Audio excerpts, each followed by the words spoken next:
सिद्धिभ्यः नमो अर्हन्तान् नमो सिद्धान् नमो आर्यान् नमो नमो वर्धायान् नमो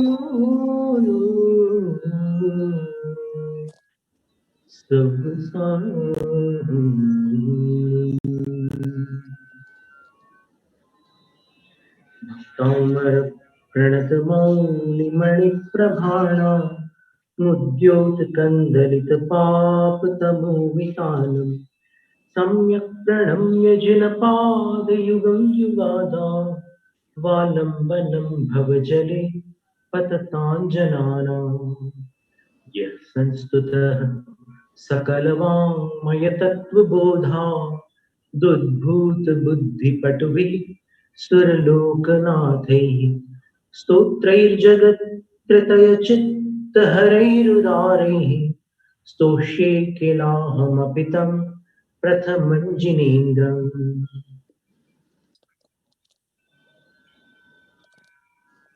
16वां और 17वां काव्य उसका पाठ करके फिर आगामी सत्य होगा।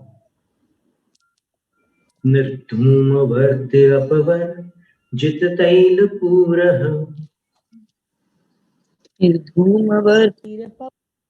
जिततैलपूरः त्रयमिदं प्रकटीकरोषि स्तोत्रैर्जगत्त्रयमिदं प्रकटी गम्यो न जातुमरुतां चलिताचलानाम्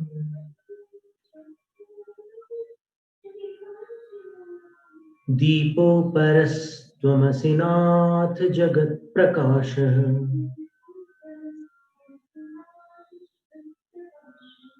नास्तं कदाचिदुपयासि न राहुगम्यः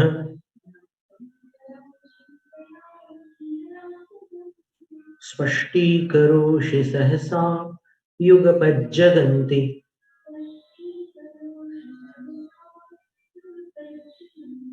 नाम्भोधरोदरनिरुद्ध महाप्रभावः सूर्यातिशायि महिमासि मुनीन्द्रलोके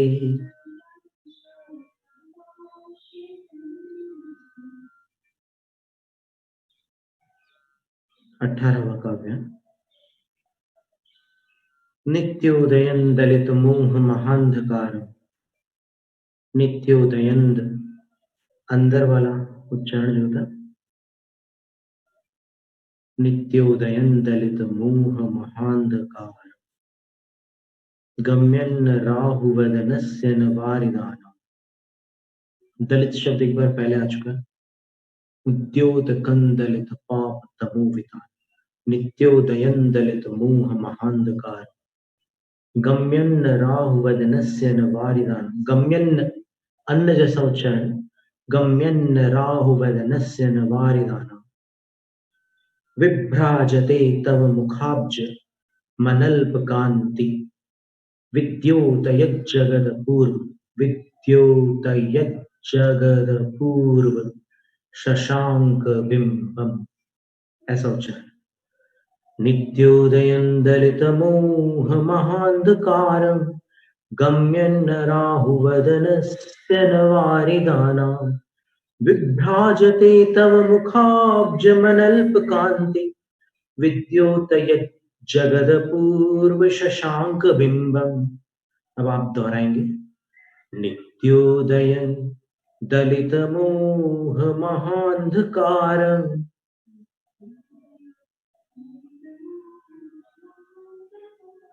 गम्यन्न राहुवदनस्य न वारिदानाम्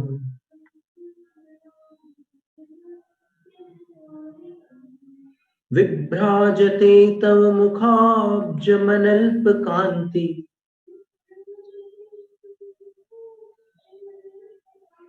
विद्योतयज्जगदपूर्व शशांक बिंबम।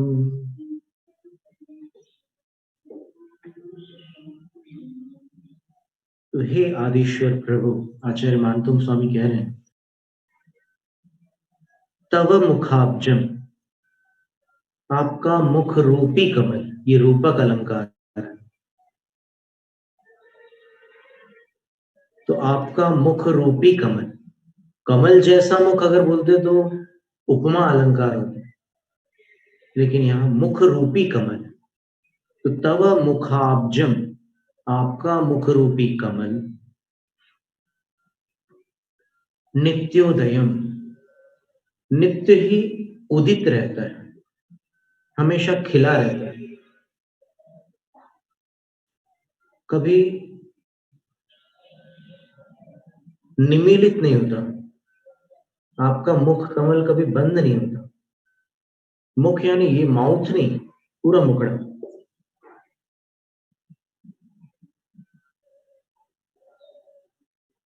और कैसा है आपका मुख कमल? दलित मोह महांधकारम, इतना तेजस्वी है कि मोह रूपी महान अंधकार को भी वह दलित अर्थात नष्ट कर डालता है।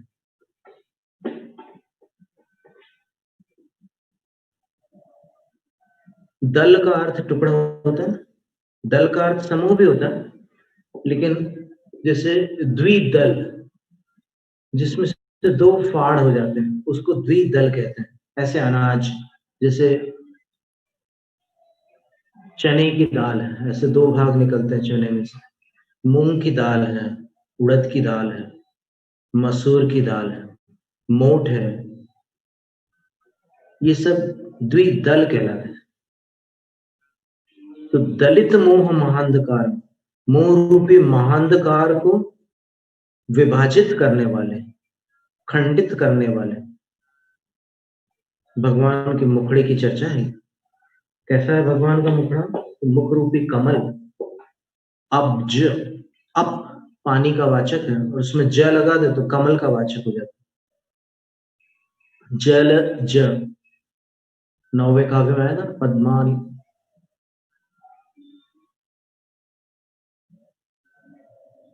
पद्माकरेषु जलजानि विकास भांजी। जलजानि, जलवाचक किसी भी शब्द के साथ ज जोड़ दें तो वह कमल वाचक हो जाता है। तो अब ज, और जलवाचक शब्दों के साथ ये भी धी, निधि, राशि जोड़ दें तो फिर समुद्रवाचक। द अथवा धर जोड़ दें तो मेघवाचक होते हैं। तो आपका मुख रूपी कमल नित्योदय है, मोह रूपी महांधकार को दलित करने वाला है। और राहु वदनस्य गम्यम न, राहु के मुख की पहुंच में आने वाला नहीं है, अर्थात ग्रहण लगने योग्य नहीं है। न वारिदानाम गम्यम, और न बादलों के गम्य है। बादल आपके मुख को नहीं छुपा सकते, चंद्रमा को छुपा सकते हैं।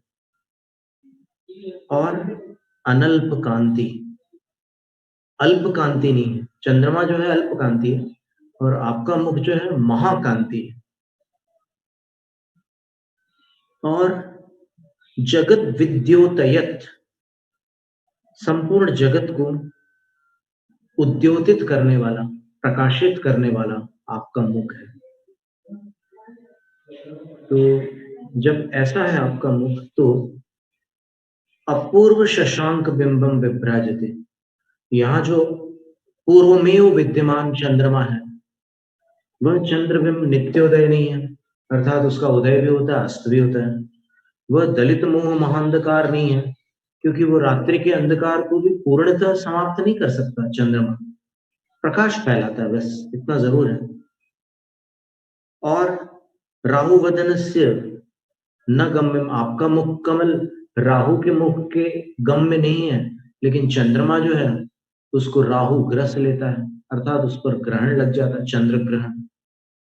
और वारिदाम नाम गम्यम न, आपका मुख जो होता है उस पर बादल नहीं छाते, लेकिन चंद्रमा के ऊपर बादल आ जाते हैं, बादलों से वह आच्छादित हो जाता है, ढक जाता है। और आपका मुख अनल्प कांति, महातेजस्वी है, अत्यधिक कांति संपन्न है, और चंद्रमा चंद्रमा वैसा नहीं है। और आपका मुख जगत विद्योतय, जगत को प्रकाशित करता है, लेकिन चंद्रमा जिस क्षेत्र में उसका संचार है वहीं तक प्रकाश फैलाता है, उसके आगे पीछे नहीं। तो इतना अंतर होने के कारण आपके मुख कमल को हम अपूर्व शशांक बिंबम, कोई अपूर्व, अभूतपूर्व, असाधारण, अद्वितीय, अनोखा चंद्रबिंब मानते हुए यही कह सकते हैं कि विभ्राजते, वो एक अनोखे चंद्रबिंब जैसे विभ्राजते, जगमगाता है, शोभित होता है।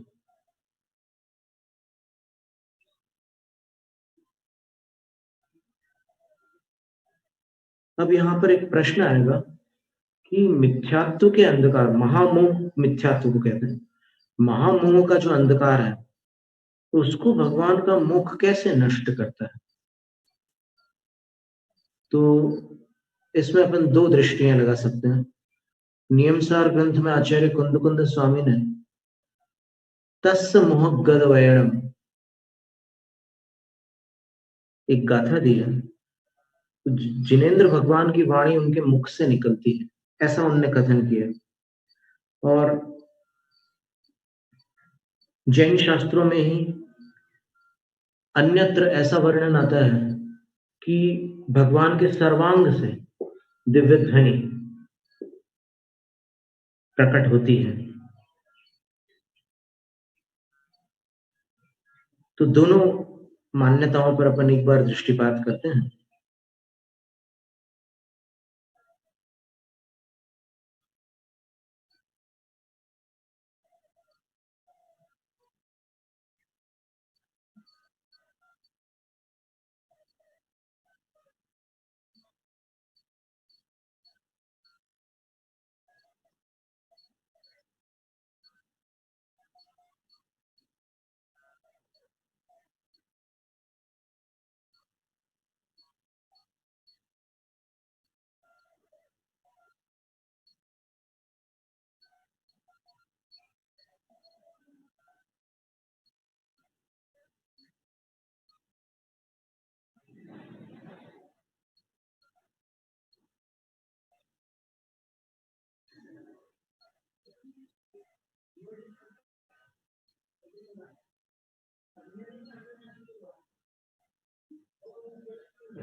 गाथा क्रमांक 8, तस्य मुहगद वयणम पुव्वावर दोष विरहियम शुद्धम आगम मेदि परिकहियम तेन दुकहिया हवन्ति तच्चत्थ। तस्य मुहगय वयणम पुव्वावर दोष विरहियम शुद्धम आगम मेदि परिकहियम तेन दुकहिया हवन्ति तच्चत्था।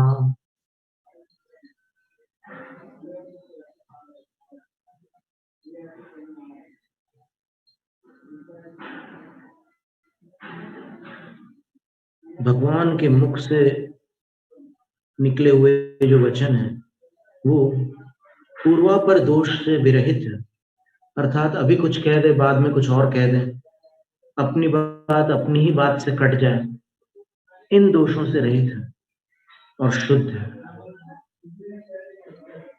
और आगम विधि परिकही, भगवान के वचन ही आगम कहे गए हैं। तेण दुखैया हवन्ति तच्चित्, और आगम में जो कथन है वो, आगम में जो कहा गया है वो तत्वार्थ है, तत्वार्थों का कथन आगम में किया गया।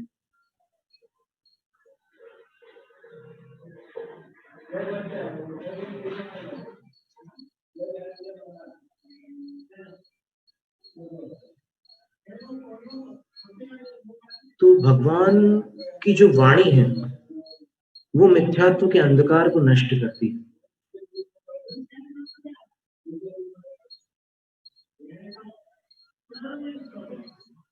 ये एक पक्ष हुआ। दूसरा ये है कि भगवान का जो मुखड़ा है उसके दर्शन मात्र से भी मिथ्यात्व नष्ट होता है। इस विषय में धवल ग्रंथ की 6ठी पुस्तक में बड़ा सुंदर वर्णन है, वो हम आपको पढ़ के सुना।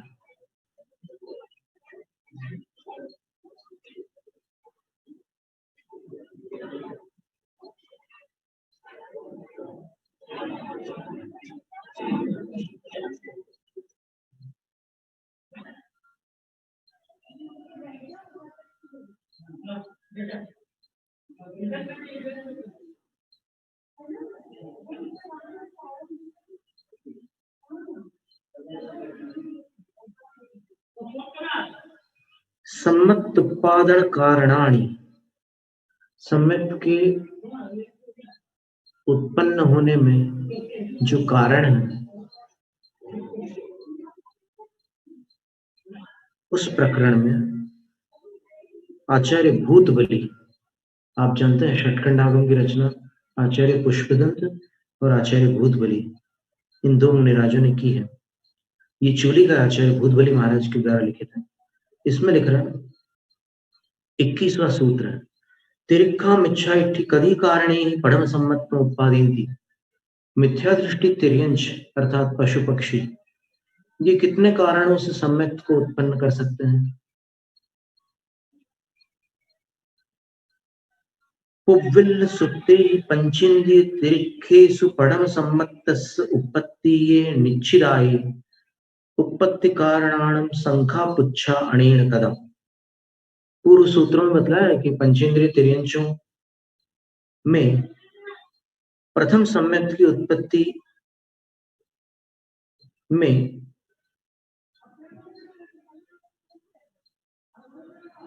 जो उत्पत्ति के कारण बतलाए हैं, 6 कारणों से सम्यक दर्शन की उत्पत्ति होती है।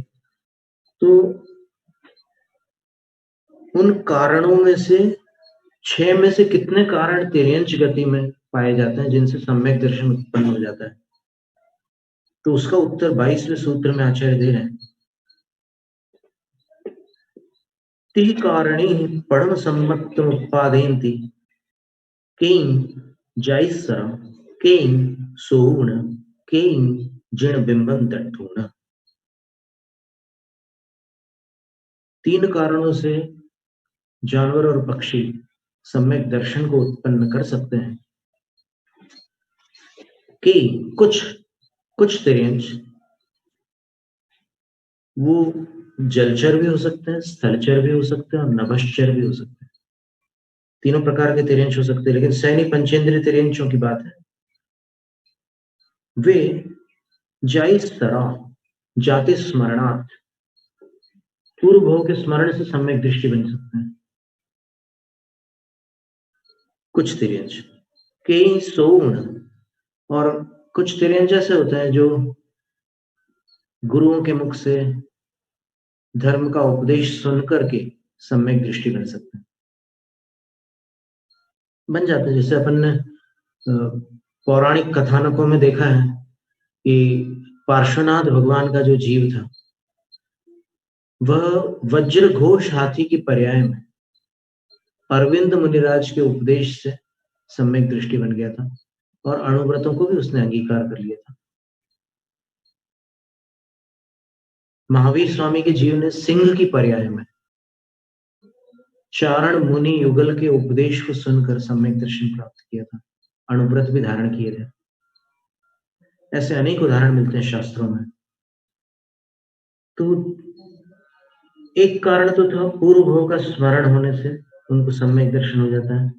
दूसरा कारण है धर्म को सुन करके, धर्म का उपदेश सुन करके उनको सम्यक दर्शन हो जाता है। और कई जिण बिंबन दट्ठुण, और कुछ तिर्यंच ऐसे होते हैं जो जिन प्रतिमा के दर्शन से सम्यक दृष्टि बन जाती है, जिन प्रतिमा का दर्शन करके सम्यक दृष्टि बन जाता है। बड़ी अनोखी बात है। कदम जिण बिंब दंसनम पढ़म सम्मत उत्पत्ति ये कारण, जिनेन्द्र भगवान के बिंब का दर्शन प्रथम सम्यक की उत्पत्ति का कारण कैसे है, कैसे हो सकता है। तो उसका उत्तर देते हुए आचार्य वीरसेन स्वामी धवला टीका में लिखते हैं, जिण बिंब दंसणीन, जिनेन्द्र भगवान के बिंब के दर्शन से निधत्त निकाचिदस्सवि मिच्छत्तादि कम्म कलावस खयदंसनादु। निधत्त और निकाचित श्रेणी के, यानी जिनको अपन बोलचाल की भाषा में ये कह दें कि पत्थर की लकीर के समान जो सुदृढ़ पाप कर्म है, मिथ्यात्वादिक कर्म समूह है, उनका जिनेंद्र भगवान के द्वारा क्षय देखा गया है।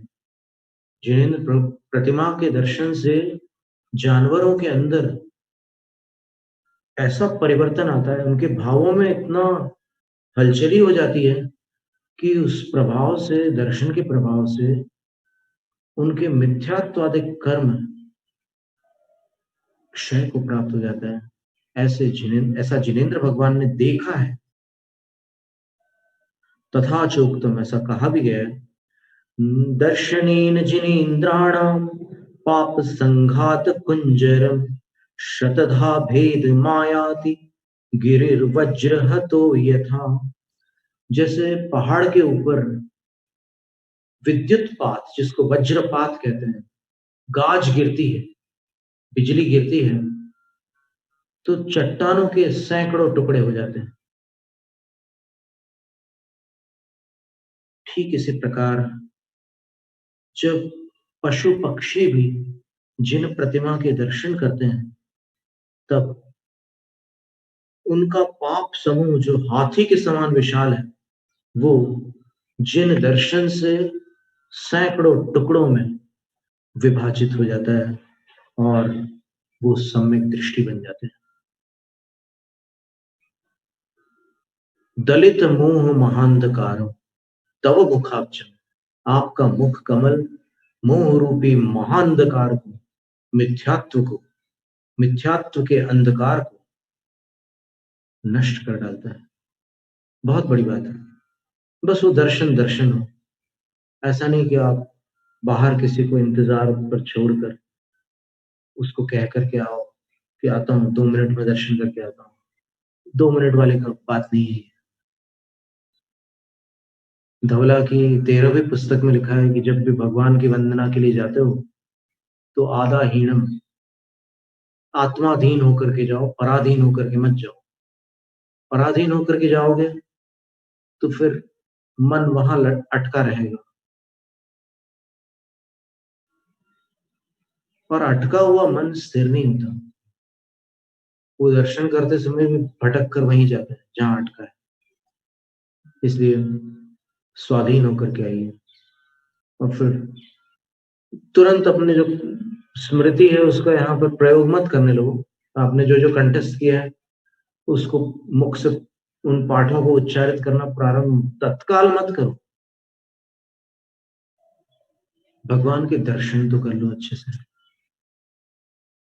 पहले आंखों को तृप्त हो जाने दो। फिर 21वें काव्य में हृदय की तृप्ति का भी वर्णन आने वाला है। अभी 11वें काव्य में तो आंखों की तृप्ति की बात थी। आंखों को तृप्त हो जाने दो भगवान के दर्शन करके। भगवान की आंखों को देखो, भगवान की मुख मुद्रा को देखो, भगवान की हथेलियों को, भगवान के कंधों को, भुजाओं को, कोहनियों को, वक्षस्थल को, पृष्ठभाग, यदि दृष्टिगोचर हो परिक्रमा में या कभी भी, तो वहां भी दृष्टिपात करो। जैसे बाहुबली गोमटेश्वर स्वामी है, उनके पीछे से जाकर के भी अब देखते हैं अपन, तो ऐसा लगता है कि सचमुच 1 वर्ष तक खड़े हुए कोई योगी का वह रूप है।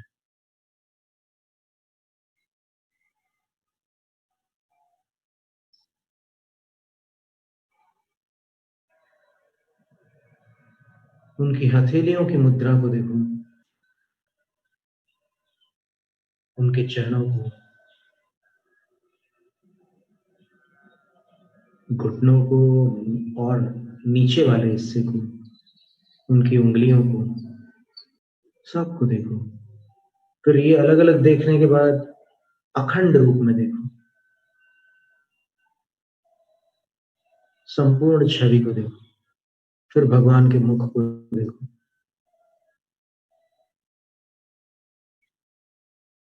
भगवान की मुख मुद्रा अपने आप में ये कह रही है कि भीतर जो आनंद का सागर लहरा रहा है वो मुख मुद्रा पर भी छलक रहा है। साक्षात समोसरण में जब भगवान की मुख मुद्रा को कोई देखता है पहली बार तो अचंभित रह जाता है।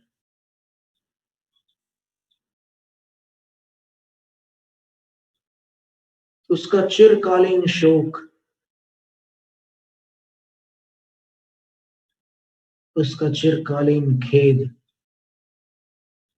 भगवान की उस आह्लादित मुख मुद्रा को देखकर विलीन हो जाता है। दर्शन मात्र से उसके मुखड़े पर भी प्रसन्नता छा जाती है। वास्तव में भगवान को देखकर दर्शक को प्रसन्नता न हो, ये कैसे संभव है? प्रसन्न को देखकर प्रसन्न न होना कैसे संभव है?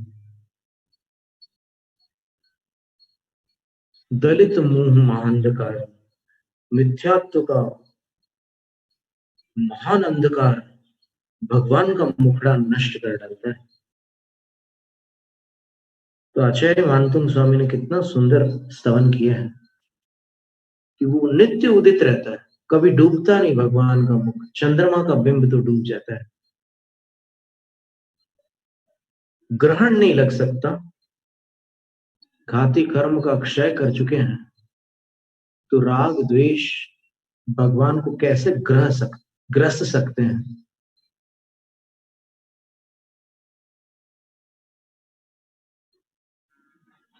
भगवान की छवि शांत छवि है।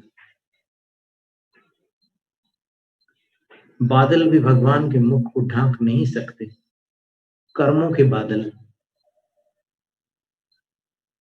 और वह अनल्प कांति है, अत्यंत तेजस्वी है। भगवान की वाणी से तत्व इस तरह प्रकाशित हो जाते हैं कि जो श्रोताओं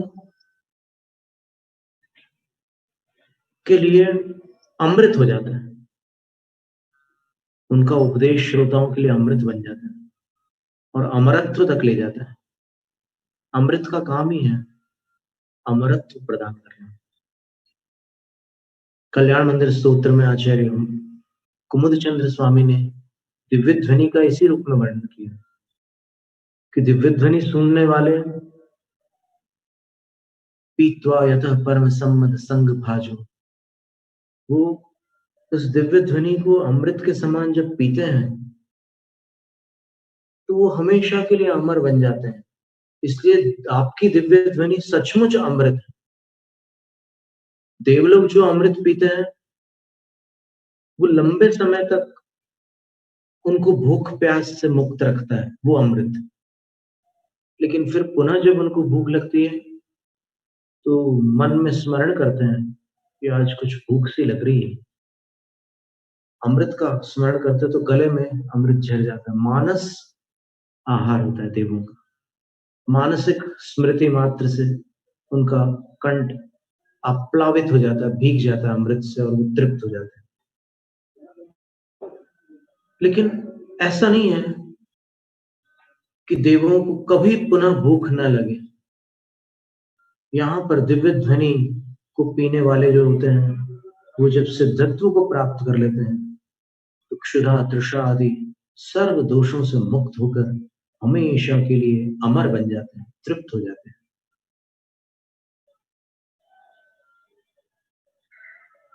महातेजस्वी मुख कमल आपका, अपूर्व शशांक बिंबम, एक अनोखे चंद्रबिंब के समान, अभूतपूर्व चंद्रबिंब के समान विभ्राजते, शोभित होता है। जगत विद्युत, संपूर्ण जगत को प्रकाशित करने वाला आपका मुखड़ा ऐसा अद्भुत मुखड़ा है। इसका भी पद्यानुवाद देख लीजिए।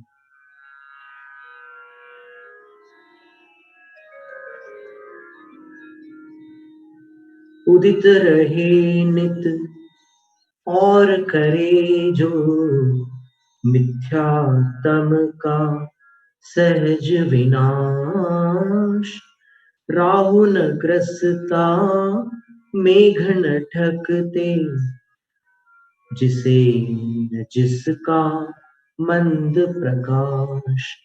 तव मुख पंकज बहुत सुहाता, अद्भुत शशि सम भव्य अनूप, करे प्रकाशित सारे जग को, जिसका उज्जवल दिव्य स्वरूप। जय जय आदिश्वर स्वामी, घट घट के अंतर्यामी।